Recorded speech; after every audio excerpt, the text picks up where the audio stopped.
I've actually got two questions. The first one is, what artists or movements have inspired your art?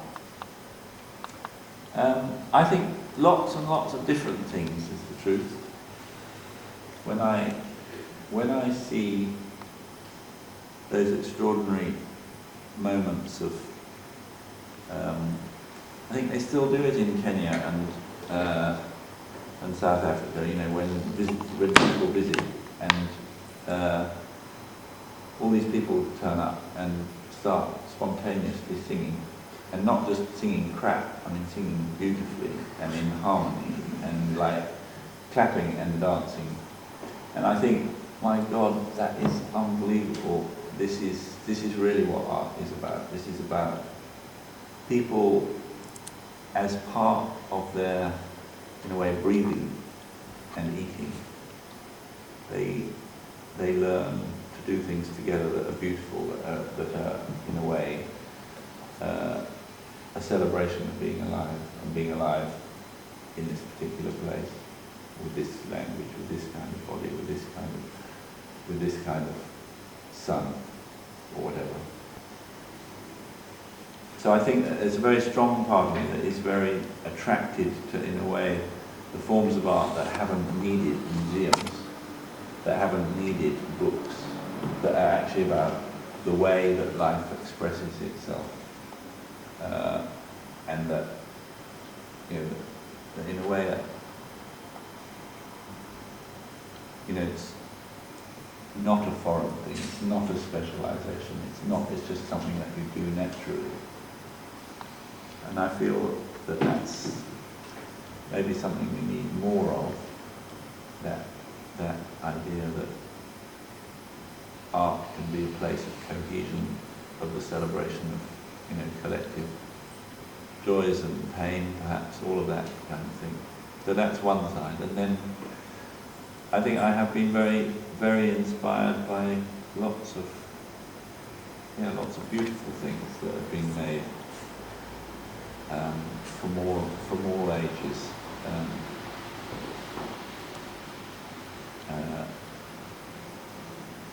You know, I love the paintings of Piero della Francesca, for instance. You know, have you seen the Nativity in the National Gallery, or the Baptism? Go and have a look. There's an amazing painting of the baptism of Christ, and it's sort of strange because on one level it's very pale and it isn't rich and kind of, it's just very, very, very quiet.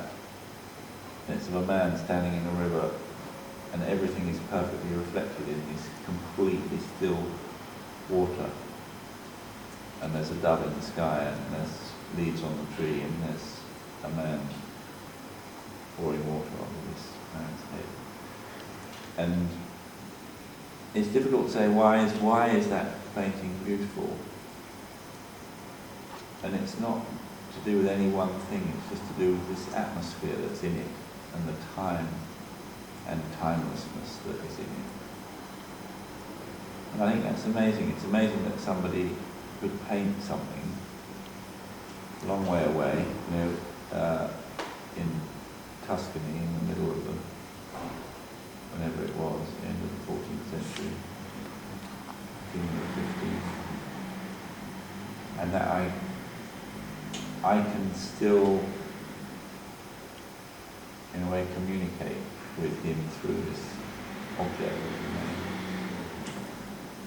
So I think that, you know, I think that art, but then I get the same, you know, there's some of the things that were made very recently. I don't know if did you see the Richard Serra show at Gagosian down the road? Did you take it? I haven't taken one. It's just a few. I'll do better next time. few big sheets of steel. Absolutely amazing. It was like this. You can imagine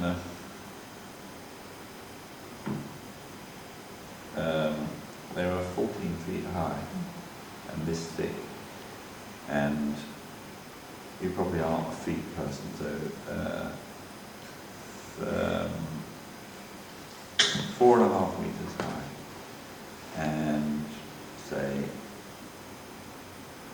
12 meters long, like that, like that, like that, and then another one with 3 folds, 2 ends, and you just go in. These are bent compound curves in 2 directions, and you go in, and it's just, I just couldn't believe it. There's this thing you can see from the outside. These are these steel things. You can see that bent, and you go in, and you do this kind of journey, and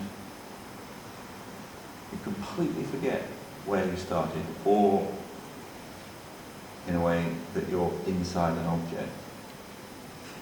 And you lose all sense of space and of scale and of, in a way, where your body is in space.